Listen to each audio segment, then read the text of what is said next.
second. Forward. We copy you down, Eagle. The Eagle has landed. Astronauts who land like eagles. Zecharia Sitchin's research reveals that in our ancient past there were advanced beings referred to as the Annunaki, translated, those who from heaven to earth came. The idea that there was in our solar system a race of intelligent beings far older than us who are now gone would certainly force us to rethink lots of questions, including the question of human origins. Where did we come from? Could we be the products of genetic engineering?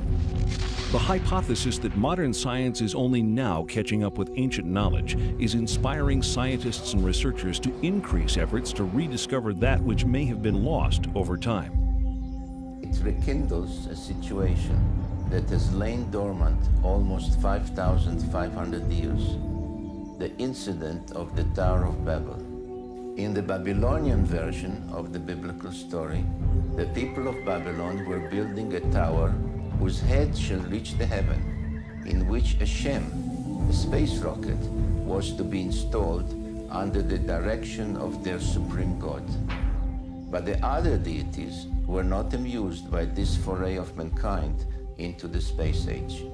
The biblical story recalls that Yahweh came down to see the city and the tower that the humans were building, and he said to his colleagues in Genesis chapter 11, "This is just the beginning of their undertakings. From now on, anything that they shall scheme to do shall no longer be impossible for them. Come, let us go down and confuse their language so that they should not understand each other's speech." Thanks to the science of archaeology, experts now know that the first great civilization emerged almost 6,000 years ago. Older than the Greeks, older than the Mayans, older than the Incas. The people of this society were called Sumerians, after their land, Sumer, in the Great Plain between the Euphrates and Tigris rivers, today's Iraq. The book of Genesis calls the land Shinear. For generations, biblical scholars either ignore biblical references to ancient kingdoms or categorize these as legend or lore. Through the study of historical relics and the translation of ancient languages, many biblical researchers now believe that the previously questioned Old Testament references are indeed historically authentic accounts of flourishing, advanced cultures. If you study the Genesis document, God made Adam out of clay and then took Eve out of his rib, one of his ribs, etc. If you study this document, you discover that it's really a much shorter version of a much more complicated document that comes out of Babylonia and then out of Sumer and so on. Now, these ancient texts give a really complicated story of powerful, non-human, godlike beings actually engineering us, making us for specific purposes. Zecharia Sitchin's investigation into these cultures brings him to this 6,000-year-old temple in an excavated area of the ancient city Erech. Until its discovery only 150 years ago, Erech was known only through passages in the Bible. The temple is dedicated to a female goddess named Inanni, also referred to in later times as Ishtar. Zecharia Sitchin. You can see here her features a little damaged. Her divinity was marked by the pair of horns that she had. She held a jar with the water of life, and she was surrounded as a decoration, but perhaps also symbolically, with a symbol that some refer to as entwined snakes, which was the symbol of science in those days, 6,000 years ago. Some find in it a precursor of the Egyptian Ankh, which was the symbol of life and creation. Further results of Mr. Sitchin's research affirm the theory that this visage of entwined snakes is the symbol for genetic manipulation of DNA. Carved out in stone over 6,000 years ago, Ishtar is sometimes depicted flying through the sky and leaving the Earth's atmosphere to traverse the heavens. In ancient Mesopotamia, The secrets of astronomy and other celestial knowledge are kept carefully guarded, studied behind closed doors by an exclusive society of priest astronomers. Cylinder seals like these are the only surviving record of these carefully guarded secrets. This clay tablet carries the print of a cylinder seal about 4,500 years old. It depicts the god Enlil granting the plow to humankind, ushering in the age of modern agriculture. On closer inspection, something completely remarkable can be seen. A detailed depiction of the complete solar system configured identically to that known to contemporary science. With the sun prominently figured in the center, each planet appears in its correct position and relative proportions to the other planetary bodies. On the outskirts is one additional planet, a 10th, not currently located by astronomers of our modern era. Astronomers around the world are on the lookout for this evasive celestial sphere, as a growing body of physical evidence indicates that it does in fact exist.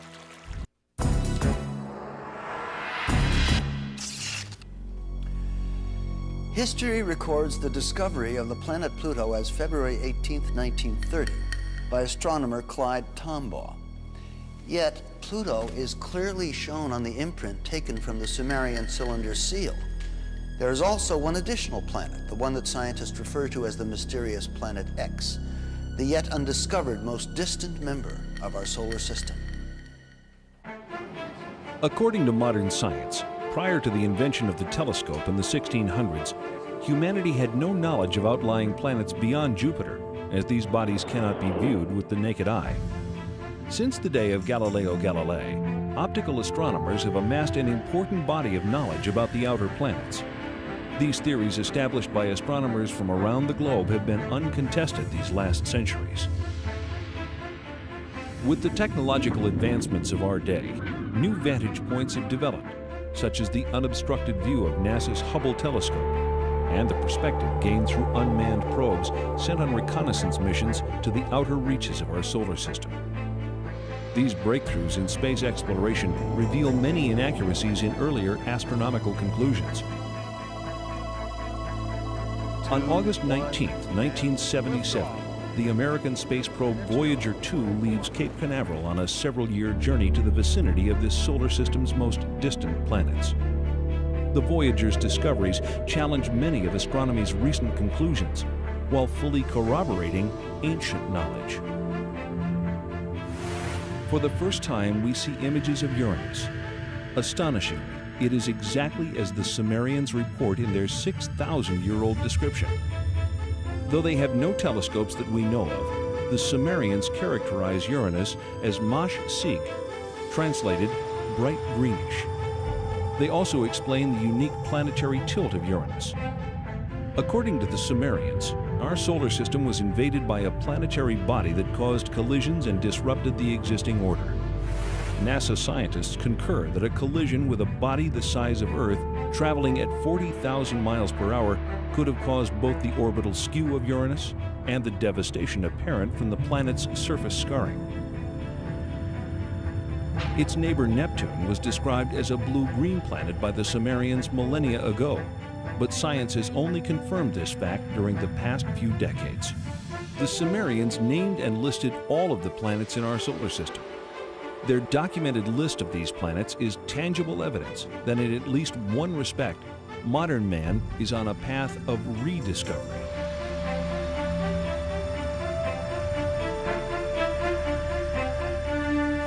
That ancient knowledge included the planets Uranus and Neptune, supposedly unknown until discovered in 1781 and 1846, and even Pluto, not discovered until 1930. Neptune, Nudimmud, the artful creator. Uranus, Anu, he of the heavens. Saturn, Anshar, foremost of the heavens. Jupiter, Kishar, foremost of firm lands. The asteroid belt, Rakish, the hammered bracelet. Mars, Lamu, god of war. And Ki, Earth, what the Sumerians considered to be the seventh planet. Why the seventh planet? Why not the third, as Earth is so often referred to in modern parlance? Sumerian records indicate that they began their counting not from the sun, but from a planet on the outside of the solar system. But most surprising was the inclusion of one more large planet as the 12th member of our solar system. The launch of Pioneer 10 in 1972 ushers in the era of deep space exploration. The craft journeys beyond the outer known planets, sending back data that is used to seek a possible 10th planet. 14 August 1978, which was just about 6 weeks after we discovered the fact that Pluto has a satellite. Once you have a satellite for a planet, you can determine how heavy it is. It turns out Pluto was very much smaller and lighter weight than we had thought, which meant that Pluto has no influence, no appreciable influence on the motions of the planets Uranus and Neptune. At that point, we voiced the hypothesis that this means that there is at least one yet to be discovered planet in the outer reaches of the solar system. Over the past 2 decades, physicists have joined astronomers in the search for the mysterious Planet X. One of the things we did in 1978, having made this prediction that there was an additional planet, 10th or 12th, depending on your point of view, we sort of put our money where our mouth was, as it were, and we went out and we started looking for this thing. We've been able to refine the search area somewhat, get it rather narrowed down. We do our predictions based on the observed anomalies in Uranus and Neptune. We actually are currently looking down in the region of Centaurus, which is just south of the constellation Libra. But if it is in the kind of orbit that we describe here, it would have to be a planet that would have a mass something like 3 to 5 times the mass of the Earth. This would put it intermediate between the gaseous planets like Uranus and Neptune and the terrestrial planets that we have in the inner part of the solar system. So if this planet turns out to be in a 3,600-year orbit, then its mass will be correspondingly larger. This one here is a map of the solar system as we know it. The inner planets, this is the orbit of planet Pluto. And this here is the orbit that I have proposed for the 10th planet. And here's where we think it is right about now in its orbit. If Planet X exists, we are not alone in this solar system.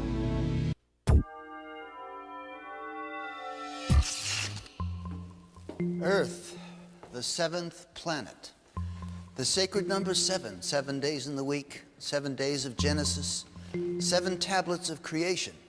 A case can be made for historical coincidence, but to Zecharia Sitchin, this kind of numeric repetition points to more than just legend. Whichever way you look at it, the facts about this 10th planet are nothing less than astonishing. The story of this planet, as told by the Sumerians on their 7 tablets of creation, begins 4 billion years ago, when our solar system was much younger and our own planet Earth did not yet exist. The surviving historical records of the Sumerians reveal the story of an intruder planet, Nibiru, which appeared out of deep space, drawn into the center of our solar system by the planetary pull of Neptune, Uranus, Saturn, and Jupiter. On an opposing orbital path with the 7th planet, a planet referred to in Sumerian records as Tiamat, Nibiru's new orbit around the Sun placed the 2 planets on a collision course. Sumerian cosmogony answers many puzzles that still baffle modern science. Central to it was the tale of a celestial collision and knowledge of a solar system with 12 members. As they draw near, one of the satellites of Nibiru crashes into Tiamat, cracking the planet. Subsequent collisions smash half of Tiamat completely, breaking the pieces into what develops mostly into the asteroid belt. This is referred to in the Bible and Sumerian text as the firmament. The other half of Tiamat becomes Earth. The Earth is thrust into a new orbital position, carrying with it Tiamat's main satellite, our moon. Nibiru, the intruder, is cast into a permanent clockwise solar orbit, returning to Earth's neighborhood once each 3,600 years, forever becoming the 12th member of our solar system. This tale of creation echoed through all the ancient cultures, becoming part of the scientific knowledge that we find in the Old Testament, in the creation story of Genesis. In the aftermath of the collision, the biblical creator Elohim proclaims, "Let the waters under the heaven be gathered together into one place, and let the dry land appear." And it was so.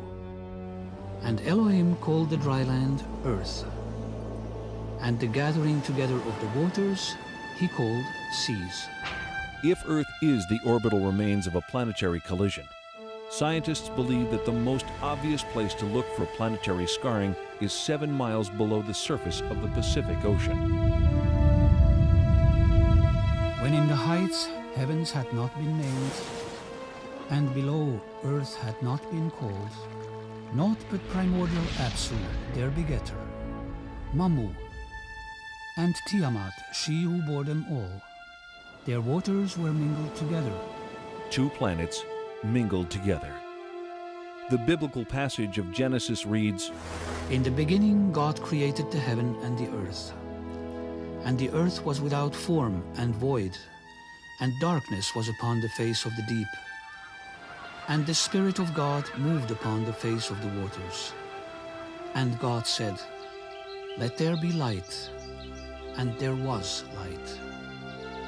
If we apply the knowledge of the Mesopotamian text to the biblical text, the correct reading of the book of Genesis emerges, especially in relation to waters.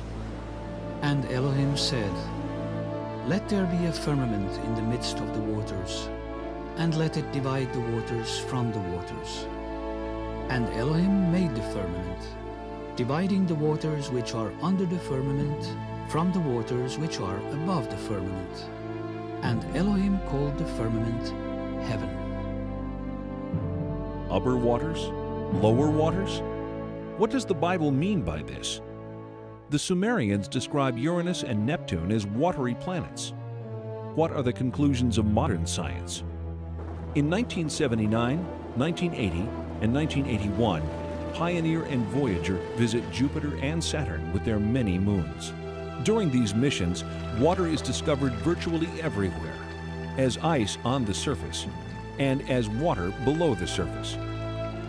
The Sumerians' ancient claim of water on Jupiter's moons Io and Europa is proven.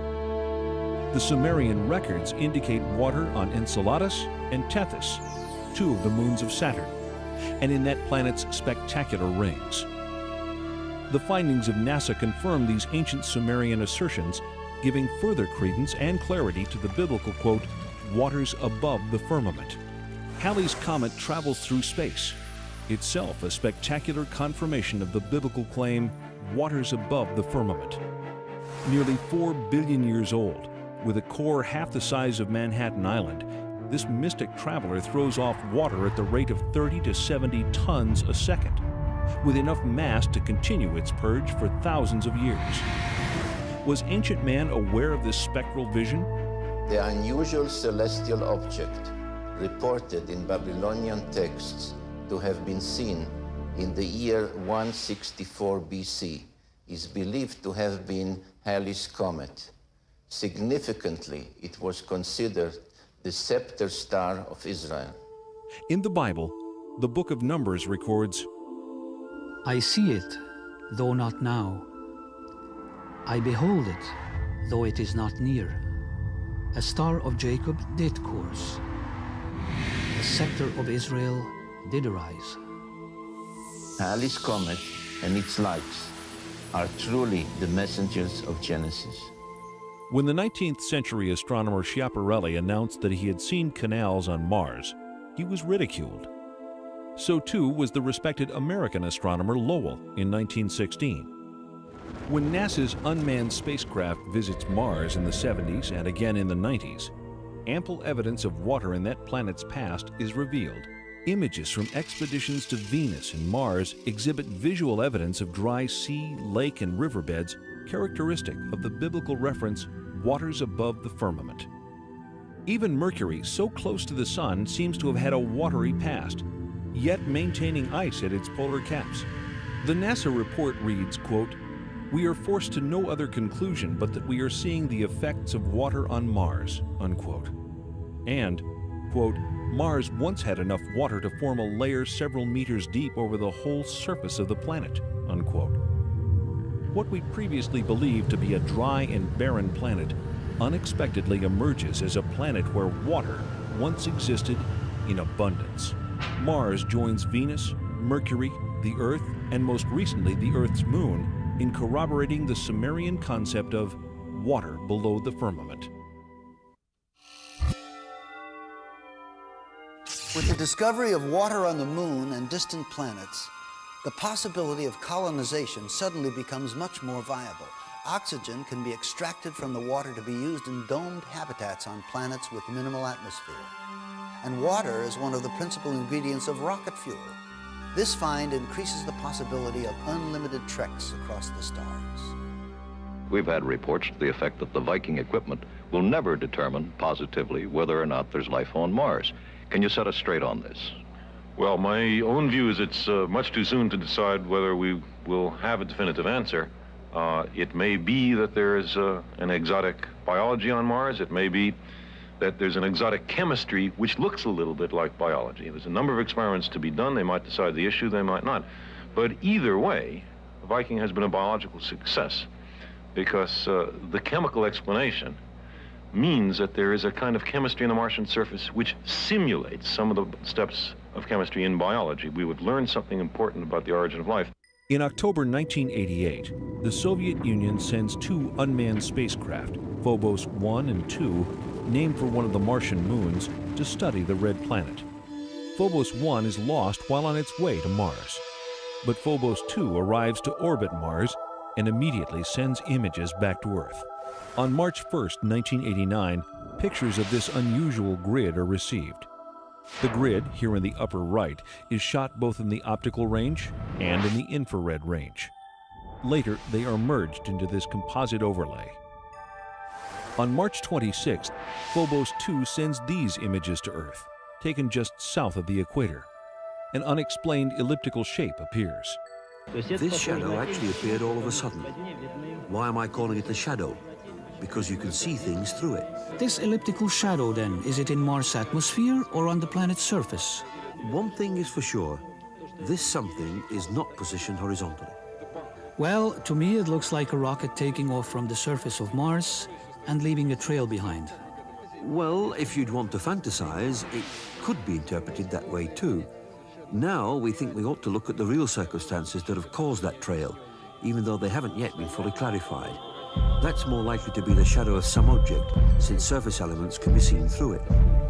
How long will it take to process all of the information to get more or less objective scientific results, rather than fantastic ones? Come back in a week. 1 week later, no details are given. Then, unexpectedly, this report. Last year, the Soviets launched 2 spacecraft to the planet, both named after the Martian moon, Phobos. Their mission was to photograph Mars and land probes on its moon. One was accidentally switched off by a mission operator. But the second reached Mars and transmitted pictures that are still puzzling Soviet scientists. As it swung over the equator, it took pictures from a height of 6,000 kilometers. This is an infrared photograph. It shows differences in temperature. The dark patches are colder. This section covers 600 kilometers. It shows objects down to the size of 2 kilometers. It's the most detailed infrared picture of the planet's surface. We have some very, very thin lines on the surface of Mars in the infrared, which means it's heat. It's not visible, it's heat. You could see it through clouds if you wanted to. These have a resolution, these have a width, I would guess, of 3 or 4 kilometers wide. Now, in answer to the question of what it is, I certainly don't know. The Russians aren't telling us. Scientists are also puzzled by this shadow pictured on the surface of Mars by both optical and heat-seeking cameras. They're convinced it's a shadow because they can see objects on the surface beneath. But a shadow of what? Finally, there's the mystery of the vanishing spacecraft. The Russians have yet to release the last picture transmitted by Phobos before it lost contact with ground control. But the Russians have said that it shows an object coming towards the spacecraft, an object which, in their words, should not have been there. The spacecraft was circling Mars, coming into the same orbit as the moons of Mars. and the last picture, they got halfway through it, and they saw something there which shouldn't be there. Professor Kapitsa makes the joke that it's Martian people. British scientists will be able to judge for themselves when the Soviets bring their pictures to a conference at Exeter next month. Because, of course, there must be a sensible explanation, mustn't there? The Russians do not bring any pictures to the Exeter conference. How does the Russian Space Agency explain the spacecraft's destruction or disappearance? It does take a minimum of precision criteria to obtain on the image these spots, which some would like to call flying saucers, that appeared within the visual field of the infrared range. It must be pointed out that the flying saucer version is not ours. Actually, at first we were saying that there was no flying saucer, that surely all that we saw could be explained in understandable, natural and physical terms. One possibility could easily be that a small meteorite, a small bit of rock, was in the same orbit of Phobos and hit it. In an exclusive interview conducted in October 1990 in Moscow, Professor Lev Mukhin of the Soviet Space Research Institute discredits the meteorite theory. There were attempts to hypothesize that there had been a collision between the space probe, which was then orbiting Mars in alignment with the orbit of Mars' moonlet, and strands of dust surrounding the moon Phobos itself.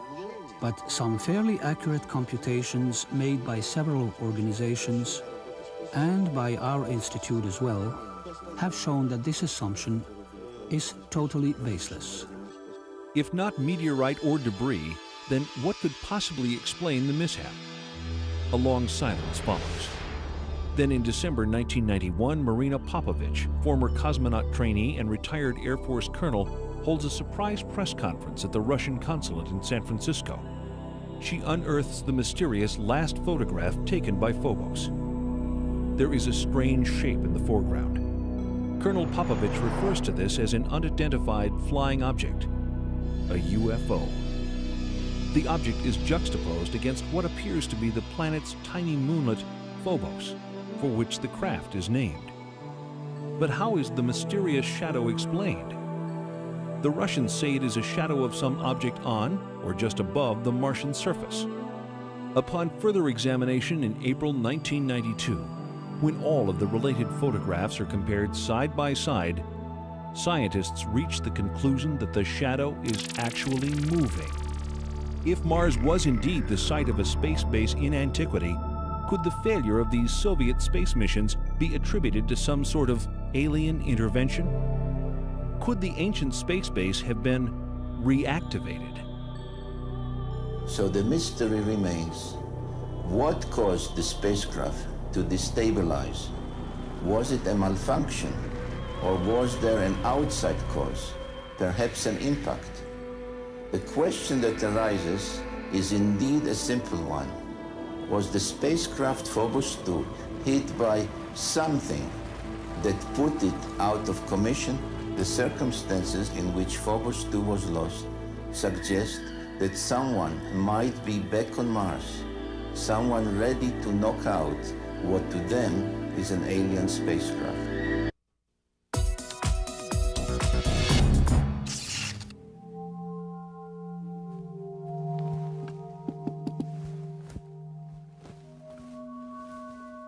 Was Phobos deactivated by intelligent beings wishing to protect themselves from outsiders? Or perhaps there's some other more conventional explanation?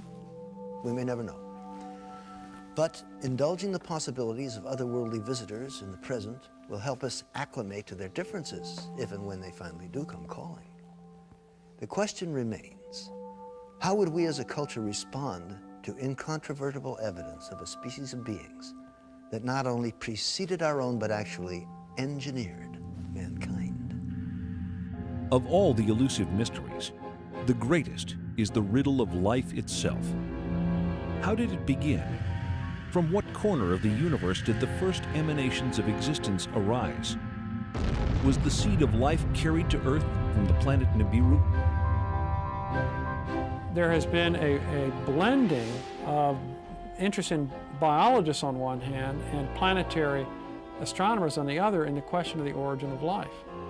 Because the same questions about how life originated on Earth also would apply to Mars or some other solar system. And just as they really can't explain how life originated on Earth, they don't really know how it originated elsewhere.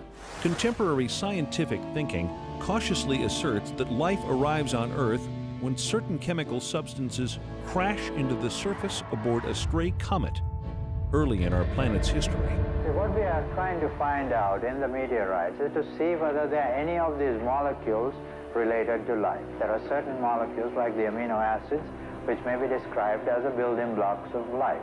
Directed panspermia, another scientific theory, suggests that life on Earth is seeded by a race of beings from outside the planet, not by chance, but as the deliberate activity of an otherworldly society.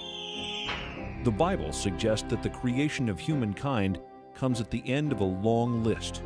All the fishes of the sea, and all the fowl that fly the skies, and all the animals that fill the earth, and all the creeping things that crawl upon the earth. It was only then that Elohim created the atom. In the last few pages of the story of creation, the Sumerians point to the Annunaki as the creators of mankind, our own benefactors of life. According to Sumerian text, the Annunaki, in advance of landing 445,000 years ago, sent androids to scout the Earth. 150,000 years later, the Annunaki themselves arrive and create humankind. How was Adam created? According to the Sumerians, it was by genetic engineering, fertilization in vitro, in a glass tube, as depicted in this cylinder seal rendering. Adam was the first test tube baby. In Genesis chapter 1, verse 26, the Bible reads, "Let us make the atom in our image and likeness." But why? Sumerian documentation suggests the Anunnaki create humanity to assist in mining African gold that they need to save the dwindling atmosphere of their home planet, Nibiru. Judaism, Christianity, and Islam, the three great Western traditions, religious traditions, are all founded on the idea that there's something special about human beings. We didn't arrive here accidentally, so we're not just some consequence of billions of years of pointless accidental permutations of life forms. No, we were created in the image of God.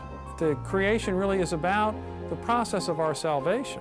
Now, what if it were the case that there were creatures both technologically more advanced than us, older than us in terms of their civilization, and maybe even more intelligent than us, and more spiritually advanced, if we could imagine that? Then would this cause the creation story to collapse and leaving, literally billions of people on the planet totally confused about the meaning of life? The Bible relates an incident of mankind overstepping the bounds of the Anunnaki when the Babylonians attempt to reach the gods by building an enormous launch pad in the archetypal story of the Great Tower of Babel. What is the target of their efforts? According to Zecharia Sitchin, it is our neighboring planet Mars, home of the Anunnaki's way station en route to Earth. The Sumerian tablets refer to the station planet Mars as the traveler's ship. I've taken it to mean that it was at Mars that the Anunnaki from Nibiru transferred to smaller spacecraft to reach Earth orbiting stations. Not once every 3,600 years, but on a more frequent schedule. Mesopotamian archives identify the 12 members of our solar system with specific symbols. Some, like Mars, Earth, and Venus, are indicated numerically on this ancient stela.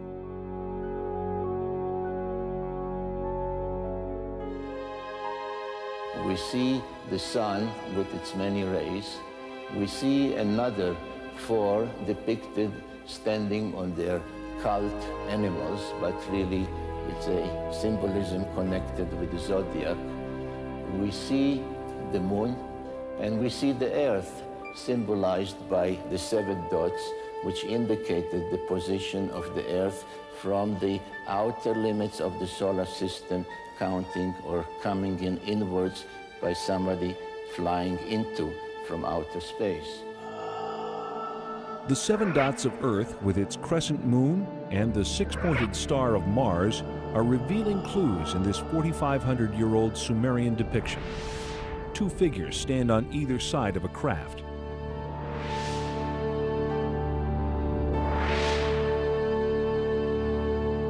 Some researchers believe that Mars was habitable as little as 10,000 years ago. A 10th planet? A mysterious species with the technology to genetically engineer humankind? A few years ago, most of us would have laughed at these ideas, but after the cloning of Dolly the sheep and some of the breakthroughs in genetic engineering, these concepts begin to sound more plausible. When we come back, we'll look at some photographic evidence that raises more serious questions about what the mysterious Annunaki may have left behind.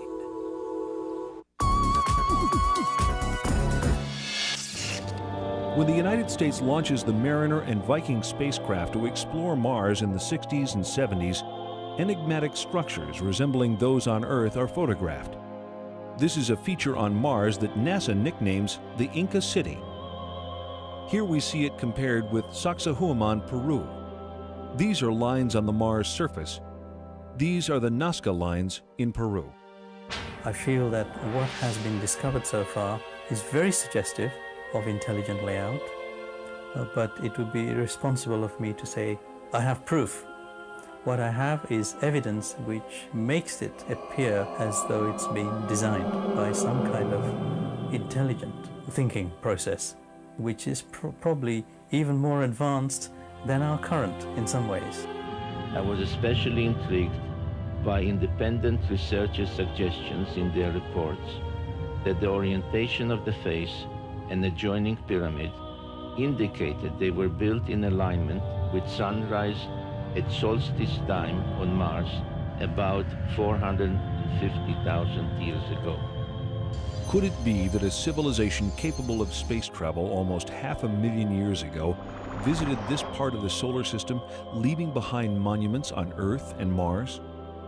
The only beings mentioned by name are the Annunaki. The only evidence supporting such a theory is evidence of visits by the Annunaki. We have seen societies on Earth that have been demolished by cultural cross-representation, if you like. Meeting a more advanced culture has had a severe impact on an existing culture. But I think we're intelligent enough to be prepared for that. Our civilization is technologically able to venture out into deep space on scientific quests of discovery. Can anyone then deny the possibility that members from a technologically more advanced world may have visited our solar system thousands of years ago? Thanks to the work of Zecharia Sitchin and others like him, we know more than we ever have about ancient cultures and the life that came before.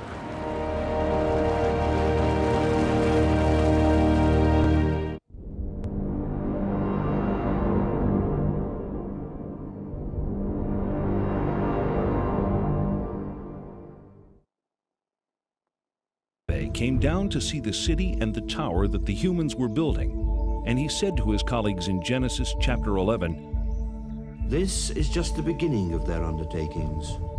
From now on, anything that they shall scheme to do shall no longer be impossible for them. Come, let us go down and confuse their language so that they should not understand each other's speech." Thanks to the science of archaeology, experts now know that the first great civilization emerged almost 6,000 years ago. Older than the Greeks, older than the Mayans, older than the Incas. The people of this society were called Sumerians, after their land, Sumer, in the Great Plain between the Euphrates and Tigris rivers, today's Iraq. The book of Genesis calls the land Shinear. For generations, biblical scholars either ignore biblical references to ancient kingdoms or categorize these as legend or lore. Through the study of historical relics and the translation of ancient languages, many biblical researchers now believe that the previously questioned Old Testament references are indeed historically authentic accounts of flourishing, advanced cultures. If you study the Genesis document, God made Adam out of clay and then took Eve out of his rib, one of his ribs, etc. If you now catching up with ancient knowledge is inspiring scientists and researchers to increase efforts to rediscover that which may have been lost over time. It rekindles a situation that has lain dormant almost 5,500 years, the incident of the Tower of Babel. In the Babylonian version of the biblical story, the people of Babylon were building a tower whose head shall reach the heaven, in which a Shem, a space rocket, was to be installed under the direction of their supreme god. But the other deities were not amused by this foray of mankind into the space age. The biblical story recalls that Yahweh study this document, you discover that it's really a much shorter version of a much more complicated document that comes out of Babylonia and then out of Sumer and so on. Now, these ancient texts give a really complicated story of powerful, non-human, godlike beings actually engineering us, making us for specific purposes. Zechariah Sitchin's investigation into these cultures brings him to this 6,000-year-old temple in an excavated area of the ancient city Erech. Until its discovery only 150 years ago, Erech was known only through passages in the Bible. The temple is dedicated to a female goddess. 30 seconds forward. We copy you down, Eagle. The Eagle has landed. Astronauts who land like eagles. Zechariah Sitchin's research reveals that in our ancient past there were advanced beings referred to as the Annunaki, translated, those who from heaven to earth came. The idea that there was in our solar system a race of intelligent beings far older than us who are now gone would certainly force us to rethink lots of questions, including the question of human origins. Where did we come from? Could we be the products of genetic engineering? The hypothesis that modern science is only